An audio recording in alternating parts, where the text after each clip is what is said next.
nyota ni alama ya moja, hatima ya mtu; mbili, utukufu wa mtu mwenyewe, utukufu wake; alafu tatu, kibali chake; alafu nne, mwanga wa maisha yake; alafu tano, ushawishi wa mafanikio yake. Sasa maandiko ambayo tunaweza kuangalia kuhusu hicho nilichokizungumza, lazima tudhibitishe. Mathayo 2:2. Mathayo 2:2 anasema hivi: tukaiona nyota yake mashariki, nasi tumekuja ili tupate kumsujudia. Hiyo ni nyota ya nani ilionekana? Nyota ya Yesu.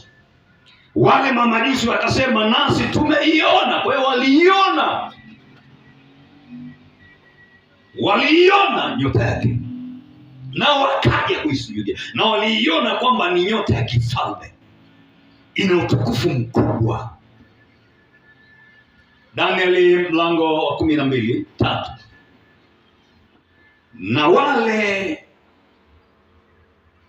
Na walio na hekima watang'aa kama mwangaza wa anga.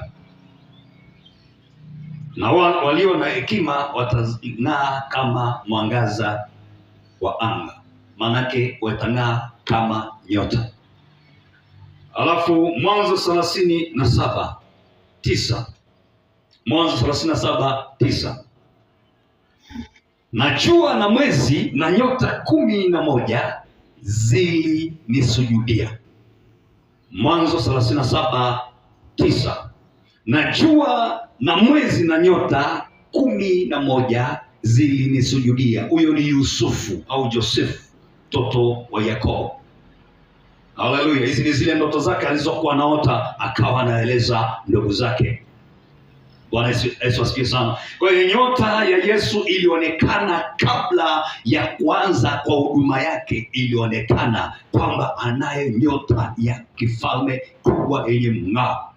Hii inaonyesha kuwa nyota ya mtu inaweza kuonekana kiroho kabla ya mafanikio hayajatokea kimwili. Nyota yake mtu inaweza kuonekana kiroho. Ndio maana waganga na wachawi na washirikina huweza kuziona zile nyota za watu, kuiona nyota ya mtu kiroho, wanaiona katika ulimwengu wa kiroho. Kabla hata mtu yule hajawa tajiri, kabla mtu yule hajawa msomi, hajawa mtu mkubwa, hajawa kwenye ile hatima ya nyota yake, hatima ya maisha yake ambayo amekusudiwa, wanaiona na wanaiwahi kwenda kuizimisha au kwenda kuichukua au kwenda, kwa sababu kuna kuizimisha, kuna kuibiwa, kuna kufunikwa.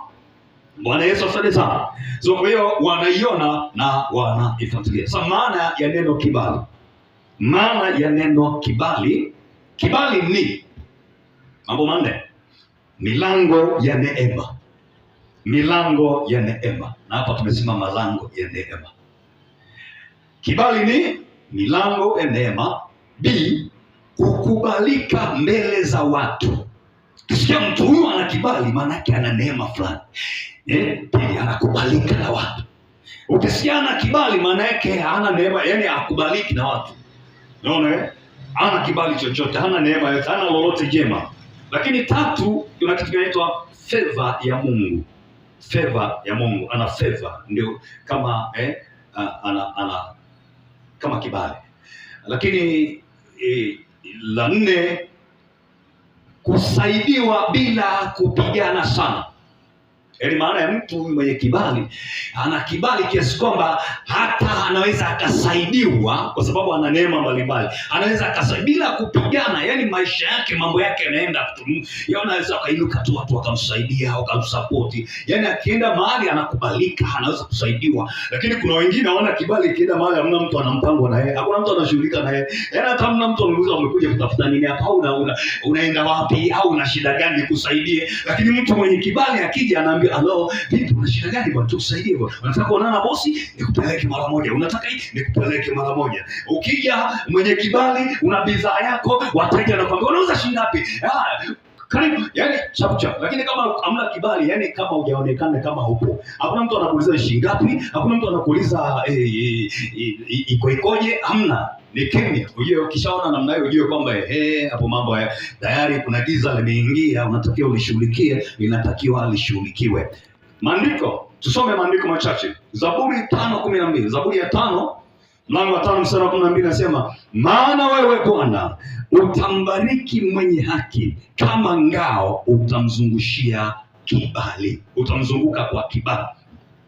Zaburi 5 mstari wa 12. Zaburi mlango wa 5 mstari wa 12. Maana wewe Bwana utambariki mwenye haki, kama ngao utamzunguka kwa kibali. Unaona? Bwana Yesu asifiwe sana. Mithali 3:3 hadi 4. Mithali 3:3 mstari wa 3 hadi 4. Anasema, ndipo utakapopata kibali na akili nzuri mbele za Mungu na za wanadamu. Utapata, Mithali 3:3 mstari hadi 4. Ndipo utapata kibali na akili nzuri mbele za Mungu na mbele za wanadamu. Na Biblia inasema kwamba Yesu alipata kibali mbele za Mungu. Aliwapendeza watu na alipendeza Mungu na wanadamu. Maana yake ni kibali. Luka 5:52. Luka 2:52. Naye Yesu akazidi kuendelea katika hekima na kicho, akipendeza Mungu na wanadamu. Akazidi kuendelea katika hekima na kicho, akiwapendeza wanadamu, akimpendeza Mungu na wanadamu. Naona hicho ni kibali kile. Okay, naomba tuendelee kidogo, kuna mahali nataka tufike. Njia ambazo nguvu za giza hutumia kupambana na nyota za watu. Njia ambazo nguvu za giza huzitumia kupambana na nyota za watu, ambayo hiyo aidha iibiwe au iharibiwe au ifunikwe au sijui ifanyeje, isionekane. Mtu yule hasifiki kwenye hatima yake, asione kile ambacho, asiishi vile ambavyo ni yeye. Unakuta mtu anaishi vile ambavyo sio yeye. Anaishi namna ambayo sio. Sasa hivi ndivyo inavyofanyika. Jambo la kwanza, kupitia uchawi na madhabahu za giza. Kupitia uchawi na madhabahu za giza, nguvu za giza hupambana na nyota za watu. Kwa hiyo pointi ya kwanza, uchawi. Kupitia uchawi na madhabahu za giza. Wachawi huinua madhabahu za giza kupambana na maendeleo ya watu. Ndio maana mahali wachawi wanafanya kazi, mahali ushirikina umeshamiri, watu wana changamoto kweli kweli. Watu mambo hayaendi, hakuna maendeleo, hali inakuwa tete, hali inakuwa mbaya. Sasa na dalili zake ni hizi hapa. Dalili kama 4. Kazi zinaharibika. Yaani kazi zinaharibikia mwisho wa safari. Mwisho wa safari. Yaani mtu anaendelea na shughuli zake, zinaendelea kuharibika, zinaharibika mpaka safari inafika mwisho, mambo yameharibika. Ukishaona mambo yanaharibika mwisho wa safari yameharibika, ujue tayari hapo dalili za nini? Tayari madhabahu za giza zimeinuka, zinapiga au zinashughulika na hiyo, zinapambana hiyo. Ya pili, watu na kuahidi lakini hawatekelezi. Yaani mtu yoyote unapokutana naye mara ya kwanza yani ahadi, utafanikiwa, ndio, lakini unapoondoka tu tayari kinakuja kitu nyuma, kinachokufuatilia nyuma yako. Hiyo inakuwa ni roho ambayo inafuatilia nyuma yako kufuta hatua zako. Pale ulipopita zinafutwa. Kwa hiyo pale unapofikiri sasa urudi uone feedback, hakuna. Maana yake kibali kimefanyaje? Kwa hiyo unakubalika, unaahidiwa, lakini mwisho wa siku hata ukumbuki kabisa. Wewe lile nani wewe? Yaani kama vile ni kama unamkumbusha mtu, nilishakuona wewe. Oye bwana, ile vitu ilishaenda na mtu mwingine. Bwana Yesu asifiwe sana. Ujue kwamba hapo tayari kibali kimefanyaje? Alafu jambo la 4, kurudia matatizo yale yale. Kurudia matatizo yale yale. Hizo ni madhabahu za giza zimeinuka ili kupinga maendeleo yako. Ndio maana kurudia matatizo yale yale, yani mikwamo ile ile, yani shughuli ni ile ile, ni pale pale. Maana yake mtu huyo anapiga maten aende mbele, unajitahidi kwa kila namna lakini hauendi, unatumia nguvu nyingi lakini hauendi. Mtu mwenye kibali anatumia nguvu kidogo lakini anaenda. Haleluya, Bwana Yesu asifiwe sana. Lakini ambaye ana kibali anasota, anafanya kazi ngumu. Hebu tuone maandiko machache hapa. Efeso 6:12, maana kushindana kwetu sisi si juu ya damu na nyama, bali ni juu ya falme na mamlaka. Lazima tushindane na tupambane na hizo nguvu za kichawi, hizo nguvu za giza. Ndio maana tuko mahali hapa ili tuyashughulikie malango ya giza na nguvu za giza ziachilie. Wafalme wa pili 23:24, Yosia akaondoa wachawi na wenye pepo. Mambo ya Wafalme wa pili 23:24. Mfalme mzuri katika wafalme wazuri wa Israeli, Yosia alikuwa mojawapo ya wafalme wema miongoni mwa wafalme ambao walikuwepo pale. Yosia aliposimama ili kibali cha Mungu king'ae katika utawala wake, ili utawala wake uendelee vizuri, aling'oa madhabahu zote za pepo, za kipepo, za kichawi zilizosimamishwa katika Israeli. Kwa hiyo lazima tuzing'oe madhabahu za kichawi zilizosimamishwa katika maisha yetu ili tuweze kuperform vizuri, ili tuweze kuendelea vizuri. Haleluya, ndio maana ya vita vya kiroho. Nipige nikupige. Kwa hiyo ukiwa lele mama unapigwa, lakini sisi hatupigi. Sema sisi hatupigwi, bali tunawapiga. Haleluya, lazima uachie. Kumbukumbu la Torati 18:10 hadi 12. Kumbukumbu la Torati 18:10 hadi 12. Anasema hivi: asionekane kwako mtu yeyote mwenye kutumia uchawi. Anaelezea na vitu vingine, apigae sijui nini, mafundo sijui vitu gani, lakini nataka nienda na ile point moja. Asionekane mtu yeyote mwenye kupunga pepo, sijui mwenye kufanyaje, lakini mwenye kutumia uchawi. Kwa hiyo lazima tudhibiti, tuzimishe. Halo, Bwana Yesu asifiwe. Isaya 54:17. Isaya 54:17 anasema kila silaha itakayofanyika juu yako haitafanikiwa. Kila silaha. Kwa hiyo hakikisha isiwepo silaha itakayofanikiwa juu yako. Amen. Twende point namba 2. Point namba 2. Nimesema point namba 1 tunaangalia njia ambazo nguvu za giza hutumia kupambana na nyota za watu. Kaona point namba 1 kupitia uchawi na madhabahu za giza. Point namba 2 kupitia ndoto za kiroho. Kupitia ndoto za kiroho. Kupitia ndoto. Ulimwengu wa ndoto. Nguvu za giza wakati mwingine uingia kupitia ndoto. Sasa ndoto ziko hivi. Unaota kulishwa chakula. Usiku umelala unakula. Afika mbona nilikuwa nakula? Mbona sili, lakini kama niliota nakula vile. Nakula manyama sijui nini, au nakula kwenye masherehe na vitu kama vile.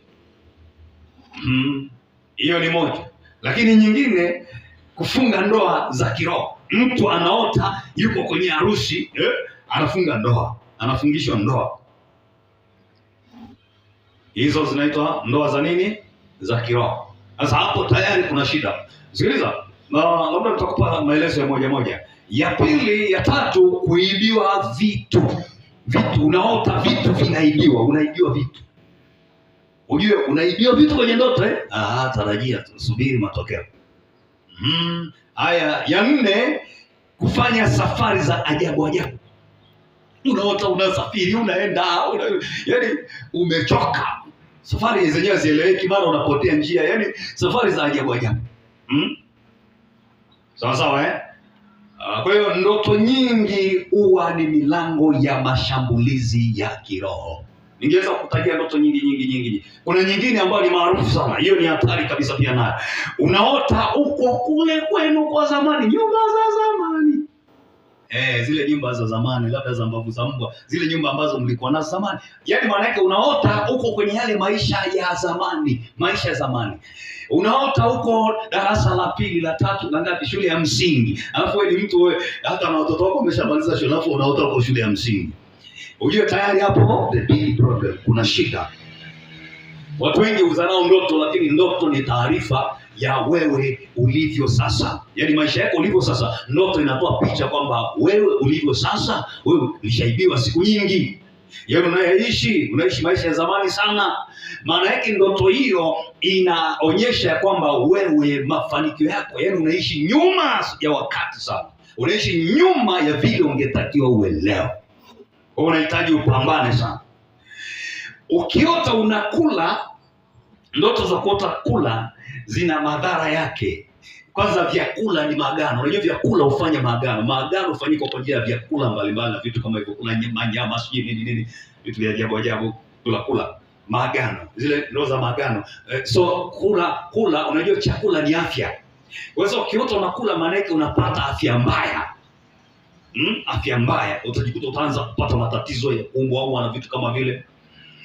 Kufunga ndoa za kiroho. Kuota unafunga ndoa za kiroho. Kishaanza kuota unafunga ndoa za kiroho, anza kutarajia matatizo kwenye ndoa.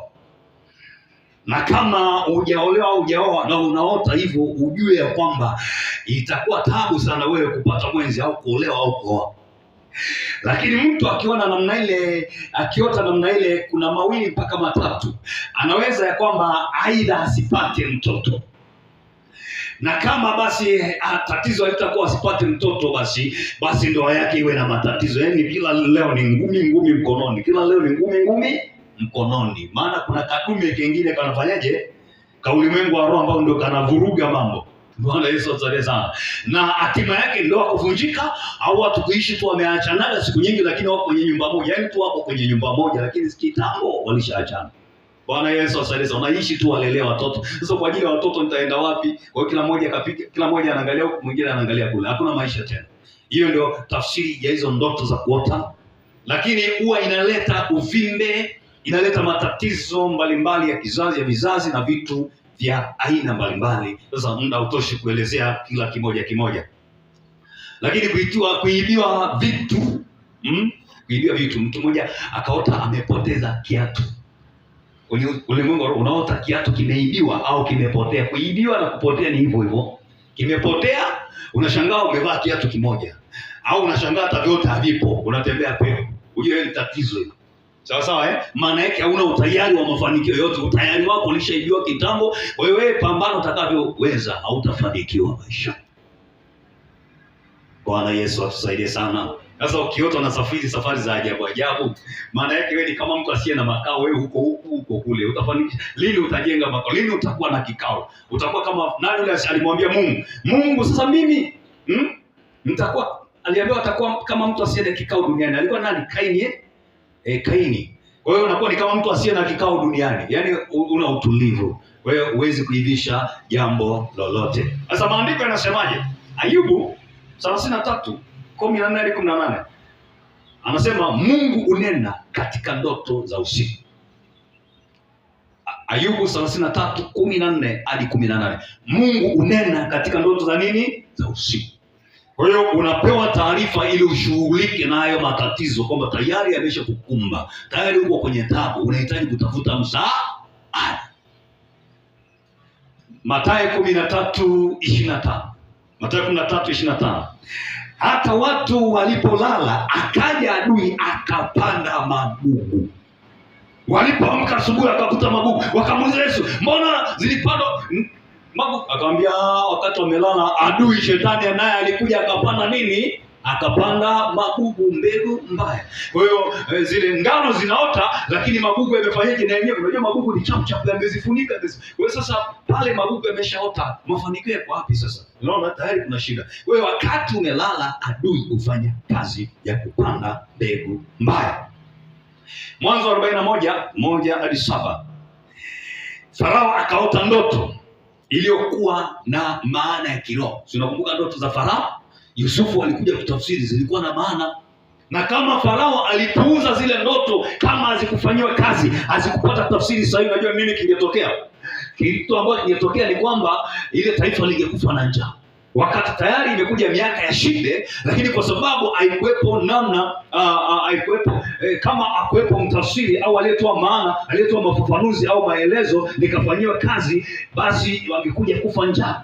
Lakini kwa sababu lilifanywa kazi, matokeo mazuri yalionekana. Kwa ndoto zako ukizifanyia kazi, ndoto unazoziota usiku ukizifanyia kazi vizuri, basi maisha yako yatakuwa mazuri, utarudi kwenye kusudi. Point yangu namba 3, naomba ni haraka kidogo. Namba 3, jinsi ambavyo nguvu za giza hutumika kuharibu hatima za watu, nyota za watu, kibali vya watu, maisha ya watu. Namba 3, kupitia agano na laana za kizazi. Kupitia agano na laana za vizazi. Baadhi ya familia huwa na vifungo vya kiroho. Baadhi ya familia huwa na vifungo vya kiroho, ambao vifungo hivi vinaweza kuwa umaskini wa kurithi, kuchelewa kuoa au kuolewa, vifo vya ghafla, kushindwa kufanikiwa. Yaani watu ambao hawezi kusoma, kila familia ina aina ya vifungo ambavyo sasa vikiwa vile vifungo ni vifungo ambavyo viko kwenye aina ya familia uliotoka, vitadai ya kwamba nawe urithi uwe kwenye ile. Mtu mmoja akasema hivi akasema yeye akaenda kule kwao huko amefanikiwa, akienda kule kwao ataenda na gari lake binafsi private la kwake. Alafu akifika karibia na kwao anavaa nguo za kawaida kabisa, kama mtu ametoka tu alikuwa anafanya kazi shughuli hapo. Kwa hiyo anaenda tu akiwa amechaka, amevaa maviatu tu ya ovyo ovyo. Basi wanamwambia, wewe vipi bwana? Ndio maisha bwana, hivyo tunapigiga tu hivyo. Lakini ni mtu yuko vizuri. Akasubutu akaenda na gari, au akaenda yuko vizuri. Siku hiyo anaweza asiishi, anaweza afe siku hiyo au afilisiki kabisa na nini. Bwana Yesu asifiwe sana. Sasa kwa hiyo kuna vitu ambavyo viko kwenye familia mbalimbali ambao vinatesa watu kwa namna mbalimbali. Hizo ni dalili za maagano ambayo mababu waliagana. Familia ile na maagano ambayo yanaishi. Kila familia, hakuna familia ambayo iko salama. Familia ambayo iko salama ni ambayo imekimbilia kwa Yesu.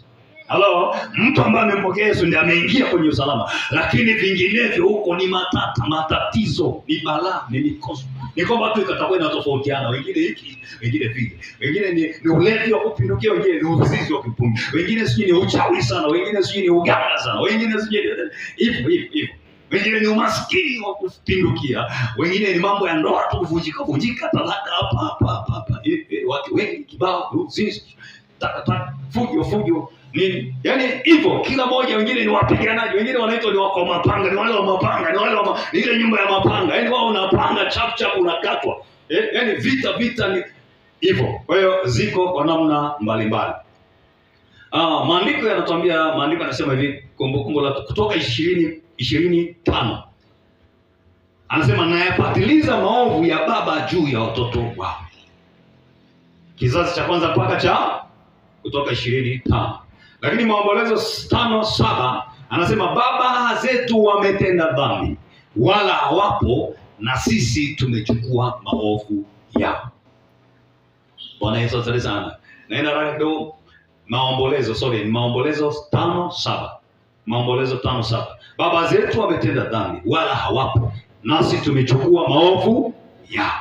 Wewe unajikuta unapambana, kumbe kuna maovu ambayo yanadai upigwe. Ndio maana wakati mwingine tunapoenda kutubu, tunatubu kwa ajili ya dhambi zetu, alafu tunatubu kwa ajili ya dhambi inayokula familia. Biblia inasema hivi, ikiwa watu wangu walioitwa kwa jina langu watajinyenyekesha na kutubu na kuomba, nitaiponya nchi yao. Unaona maana yake, mtu anatubu kwa ajili ya dhambi ya nchi au dhambi ya jamii nzima au dhambi ya familia, ili angalau neema iachiliwe. Kwa sababu mahali dhambi inaishi katika kizazi au katika familia, ile dhambi madhara yake ni mabaya, itaendeleza uharibifu. Bwana Yesu asante sana. Ndio maana maandiko yanasema Mungu anatafuta mtu katika boma atakayesimama mahali palipobomoka ili kupajenga. anasimama kujenga kwa namna gani? Kwa njia ya toba na kumtafuta Mungu. Ezekieli 18:2 anasema baba walikula zabibu mbichi na meno ya watoto yakatiwa nini? Ganzi. Lakini waliokula hawapo, ganzi inaishi. Waliofanya hawapo, ganzi inafanyaje? Inaendelea kula nchi. Sasa watu walioitwa kwa jina langu ndio wanashughulikia hiyo, ndio wanatakiwa kushughulikia hiyo. Galatia 3:18 anasema Kristo alitukomboa kutoka katika laana ya Torati. Galatia 3:18. Kristo alitukomboa kutoka katika laana ya Torati. Kwa hiyo kupitia Kristo Yesu mwisho wa laana zote zinavunjwa, zote zinavunjika, zote tunakuwa salama. Piga makofi kwa Yesu Kristo. Kwa hiyo unapomkimbilia, unapompata Yesu, ujue sasa uko kwenye eneo salama. Pointi ya 4, kupitia wivu na chuki. Yaani jinsi ya gani hivyo jinsi nguvu za giza zinapotenda kazi na nyota za watu kuharibiwa na kuidiwa. Jambo la 4, kupitia wivu na chuki.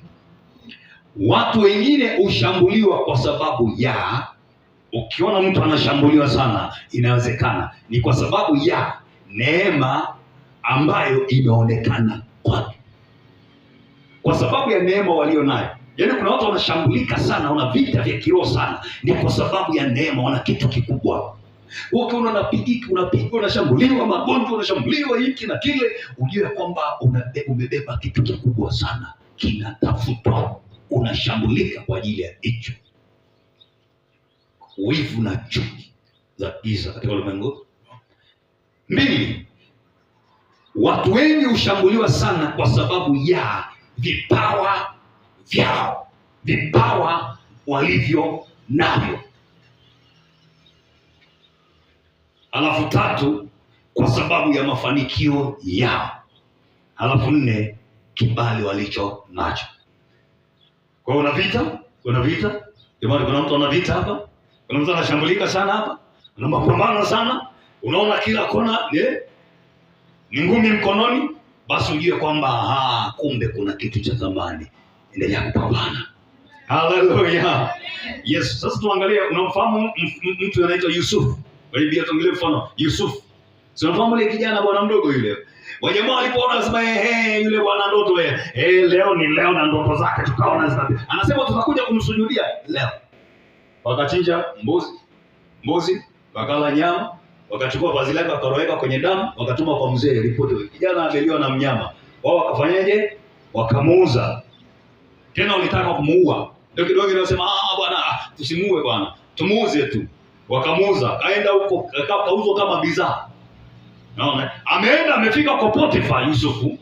Ule kwa Potifa akapata kibali, mambo yakaenda vizuri.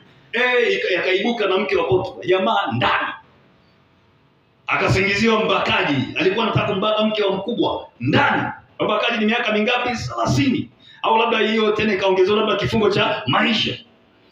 Fika gerezani kule akapata kibali. Naona ile bado inang'aa. Bado inapigwa lakini bado inafanyaje? Kule akawa mnyapara mkuu. Mkuu wa gereza akamwambia bwana, mlinzi akamwambia bwana, wewe utaamua kila kitu hapa. Waingie watoke ni wewe. Jamaa kaendelea. Lakini tayari ni mfungwa. Hawezi kufanya chochote cha maana. Bado ndoto zake zinaonekana kwamba haziwezi kutimia. Sasa wapi? Gerezani. Lakini mwisho wa siku anaingia ikulu, anakuwa waziri mkuu. Anakuwa mtu wa pili kutoka mfalme, nchi nzima ikaongozwa kwa neno lake. Mwisho wa siku akaokoa wale ndugu zake na jamaa zake. Mtu mwenye hata ujapopitia kwenye mambo mazito, lakini ikiwa Bwana yuko pamoja nawe, ukasimama na Mungu, mwisho wa siku hata wale waliokuonea wivu, waliokufanyia vita, waliokufanyia mabaya, utawapa chakula. Mungu anakubebesha jambo ambalo litasaidia jamii nzima, ukoo mzima, familia nzima. Haleluya. Unahitaji ujitambue na usimame katika mpango na katika makusudi ya Mungu. Mwisho wa siku mambo yanabadilika. Na Yusufu aliwasamea, anasema nyewe kwa sababu ya mimi kufika hapa, hakuhesabia. Kwa sababu alijitambua kwamba haya yote yanafanyika kwa sababu ya kile alichokibeba, ndio maana nina vita vingi. Haleluya. Labda maandiko machache na muda wangu naenda haraka. Kitabu kile cha Mwanzo 37:11. Utaona hapo ndugu zake wakamuonea wivu. Mwanzo 37:11. Mwanzo 37:10. Ndugu zake Yusufu wakamwonea wivu kwa sababu ya ndoto zake. Kumbuka nimekwambia kwa ajili ya wivu unaonekana ulichonacho, ulichobeba. Sasa wivu fulani unafanyika katika ulimwengu wa nini? Ndugu zake wakamwonea wivu. Mithali 27:4 anasema hivi, wivu ni mkali kama ghadhabu. Wivu ni mkali. Wivu ni mbaya sana. Unajua wachawi wanafanya kazi kwa ajili yao. Kiona mtu anajenga nyumba yake nzuri pale, tayari wanaanza kuanga, wanaanza kuchawi, wanaanza kuhangaika. Wivu. Roho ya wivu ni roho ya kichawi. Roho mbaya kabisa. Matendo ya Mitume 13:45. Wayahudi waliojawa na wivu walipoona umati. Wayahudi waliojawa na wivu. Naona hata wakati wa mitume walikuwepo. Naomba tuende pointi ya 5. Hata nimalize nipate dakika chache za maombi. Kuna vitu nataka tushughulike navyo mara moja, alafu utoke ukiwa na harufu nzuri ya manukato ya baraka na neema za Mungu katika jina la Yesu. Namba 5, kupitia dhambi na milango wazi. Kupitia dhambi na milango wazi unaweza kushambuliwa. Nyota yako ikaibiwa, ikaharibiwa. Kibali chako na hatima yako ikaharibiwa. Kila ambacho Mungu amekusudia juu yako kikaharibiwa na adui. Na huu ni mlango ni mlango moja mkubwa sana, ni namna moja mbaya sana, kubwa sana. Kupitia dhambi na milango wazi. Yaani dhambi inafanya milango inakuwa wazi. Halo? Mtu anayetenda dhambi yuko wazi kushambuliwa, yani from where, yani chochote tu kitampiga. Yani unapita hata njiani tu likapepo hata hakana nguvu kubwa sana, hata vile vipepo vidhaifu vinakukuta kinasema ngoja nifanyie zoezi la ngumi, nifanye zoezi la ngumi hapo. Unampiga pa. Unasema jamani nini tena? Alikuwa anafanyia test, alikuwa anafanyia shabaha. Bwana Yesu asifiwe sana. Simoja mtoto mmoja anajifunza kulenga shabaha, hapa anajifunzia kwa kuku. Ngambia what? Ndio hivyo na anakuona ni kama anaona ni kama kama kitu kama hiyo. Ajaribu, Mungu anajaribu huyu. Unajikuta unatoka na ngeo. Kwa hiyo dhambi umruhusu adui kupata nafasi katika maisha. Dhambi ni mbaya. Dhambi ni mlango hatari sana. Dhambi mfano uzinzi, mfano uchawi ni dhambi pia, chuki ni dhambi pia, ulevi ni dhambi pia, tamaa mbaya, ni kiburi, hasira, matukano, nini. Dhambi, unaelewa dhambi ni nini? Dhambi ni mlango nini? Hatari sana. Alafu ibada za giza, ushirikina, mizimu na kadhalika. Ibada za giza, kuna watu wana ibada za kichawi, ibada za giza za kuabudu miungu mingine tofauti na Mungu aliye hai.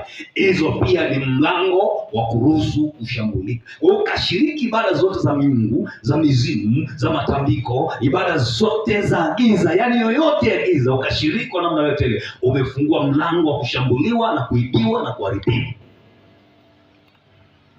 Sasa Efeso mlango wa 4:27 anasema wala msimpe ibilisi nafasi.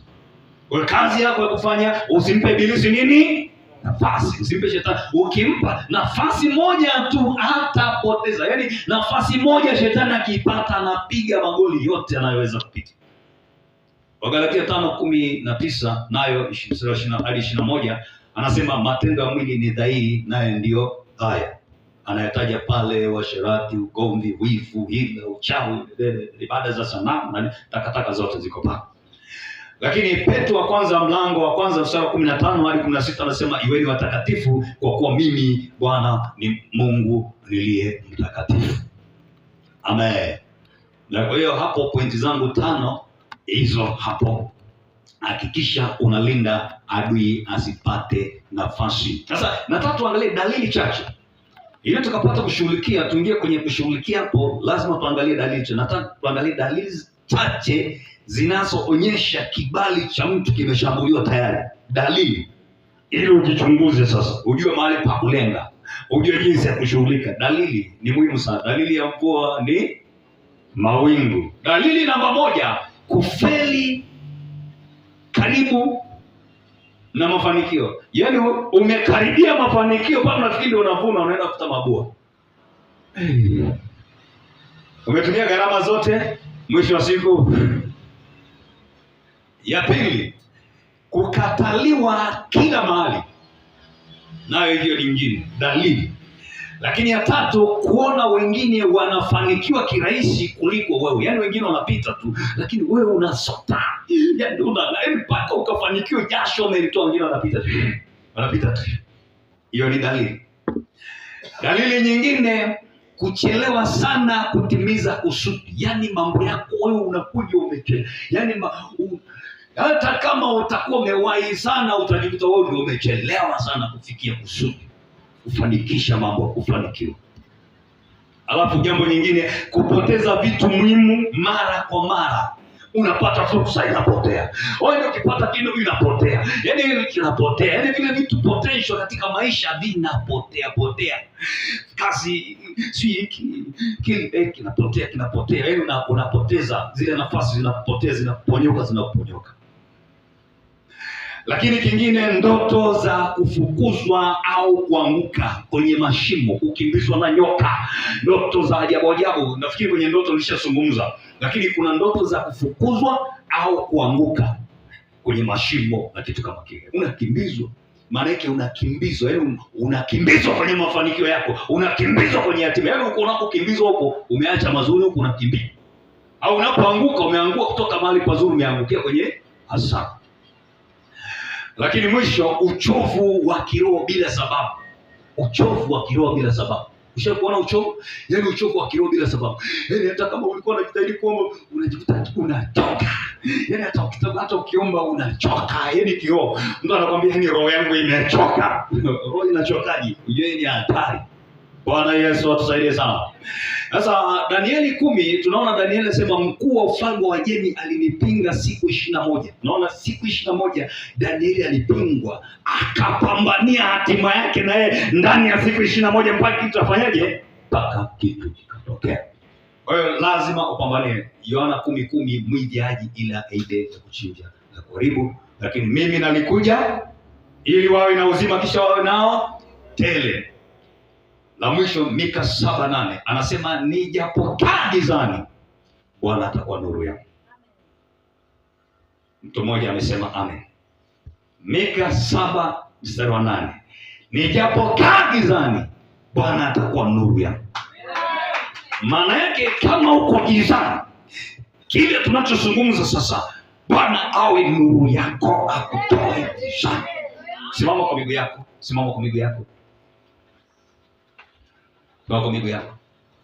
Sasa baada ya kuona hizo dalili, wakati ukiwa umesimama, jinsi ya kulinda kile kibali chako, ile neema Mungu aliyekupa kisiibiwe, jinsi ya kulinda. Jambo la kwanza, kuwa na maisha ya maombi. Sema moja. Kuwa na maisha nini? Ya maombi. Maombi hujenga ukuta. Usio mvivu wa maombi. Maombi hujenga nini? Ukuta. Maombi yatakusaidia kufunga na kuomba pia.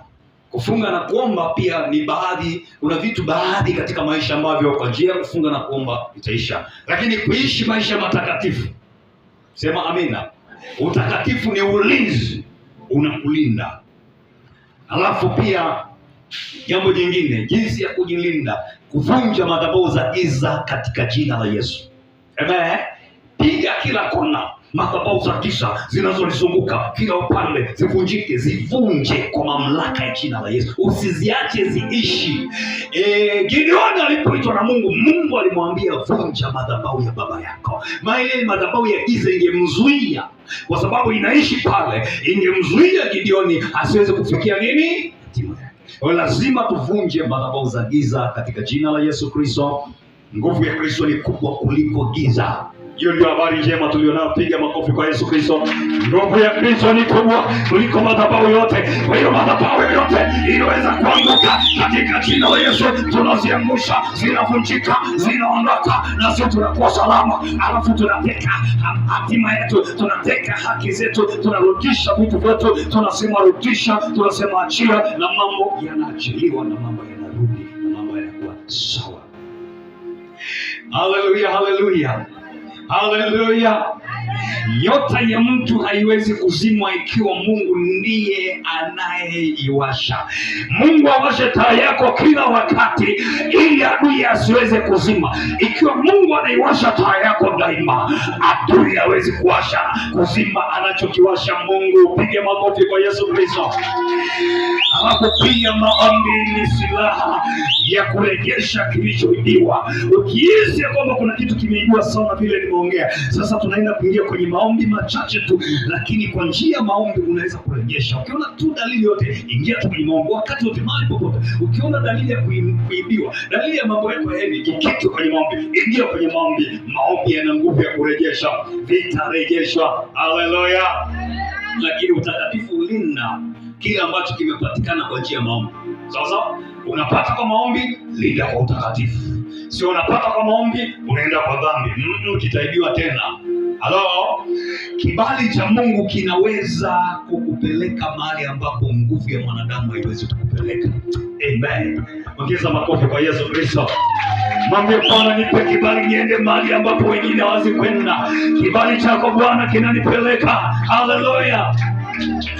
Adui ushambulia zaidi, lakini watu wenye kusudi kubwa wanadunda, wanasonga mbele.